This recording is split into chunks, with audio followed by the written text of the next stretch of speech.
check on my end to make sure that we are live. And I'm going to let everybody know on Facebook that, hey, I think I'm live on YouTube. And I'm going to get everybody the link so that they can see it. So let's go here. And let's go to live streaming. And we are up and running. 0 people are watching right now because it's a little late. But let's see if I can go ahead and share the stream. Okay.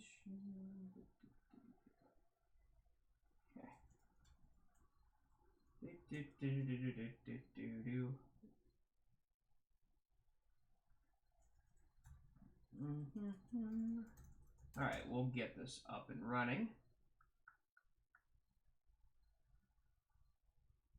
You would think, that's because it's private, isn't it? Oh, no, it's public. Okay. So 2 people are watching. At least it's given updates. I'm trying to actually share this out with everybody here. But it's not as simple, so I guess we will do this in post, and next time we will learn how to properly share this. Because what I'm looking to do is share this, and it might be under events, so let's just see. Oh, here we are. Found it. Should you buy a PlayStation 4? Now, that's going to be our topic today. Let me know, everyone, how, in the comment section, if you are seeing this and everything's working. So I'm going to stream this on Facebook. And there we go.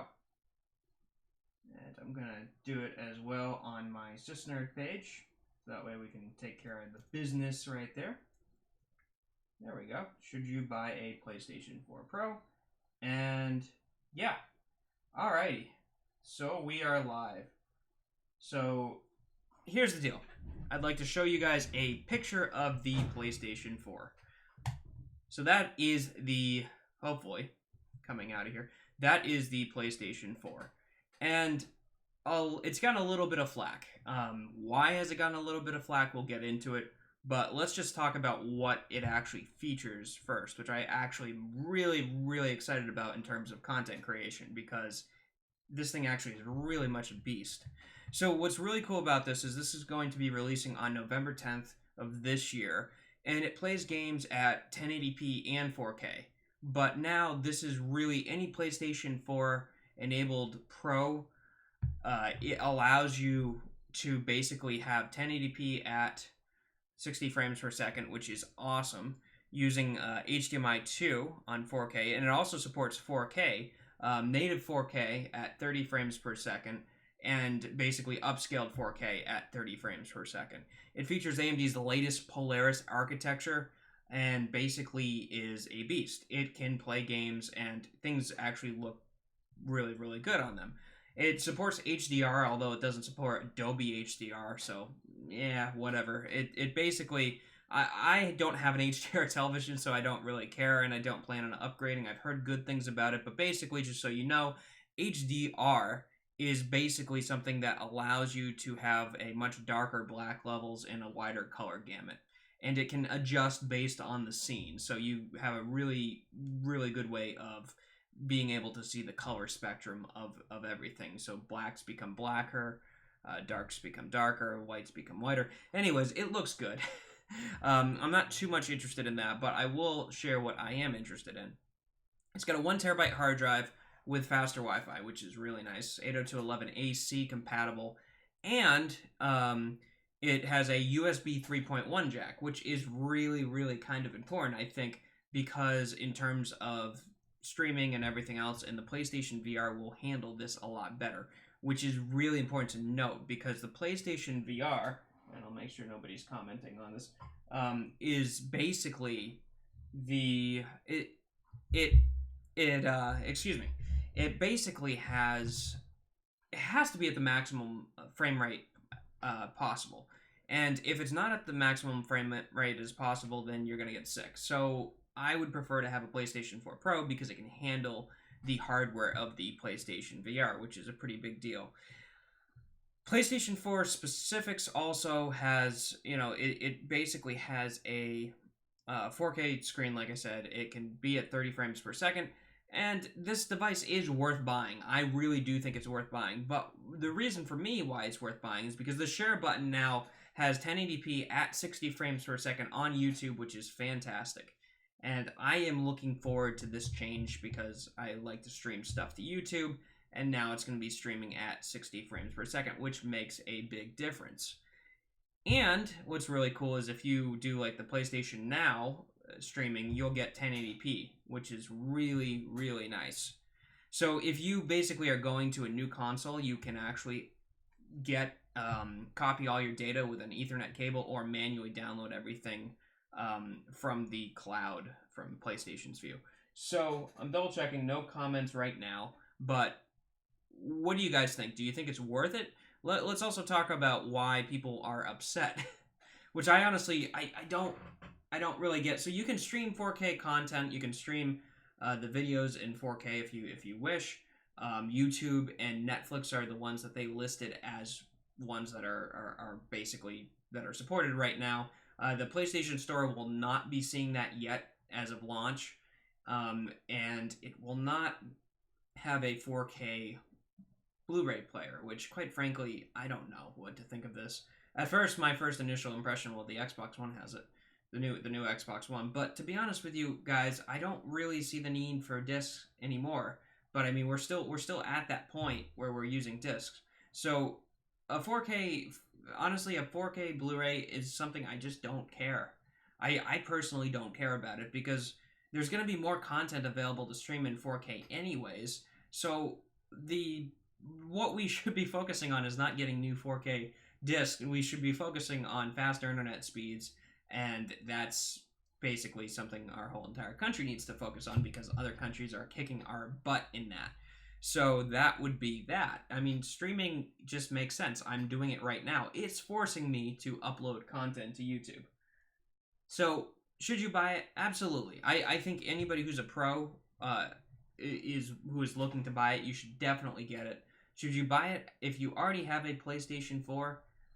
If you are a average gamer and don't game a lot, or you aren't into content creation, then I don't think you need to upgrade. You do not need to upgrade this unless you really want to notice the difference. 60 frames per second means something. 1080p gaming at 60 frames is awesome. 4K gaming at 30 frames per second is cool as well, and upscaling of that as well, and it will upscale your movies too. So if you have Blu-ray movies, God forbid, then you can actually upscale them to 4K, which quite frankly looks nice. I mean, in the past when you do like 480p to 720p or 1080p, it just never looked that fantastic. At least now it's starting to look better with I've seen for conversions. So long-term, sure, if you basically have a PlayStation 4 and are not a content provider and not a pro gamer, there's no difference. This is not going to be any difference. Or if you don't have a 4K TV.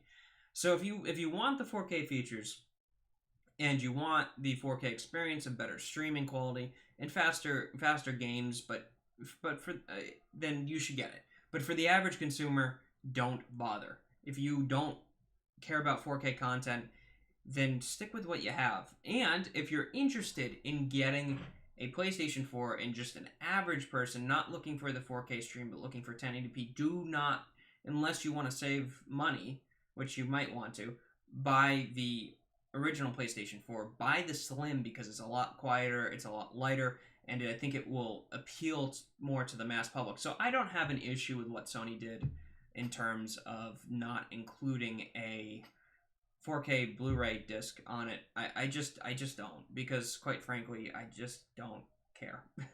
But that's just me. I personally wouldn't be that upset about it. It means a lot different to other people. The Xbox One looks really nice, and it will be very interesting to see the Xbox One S, I should say.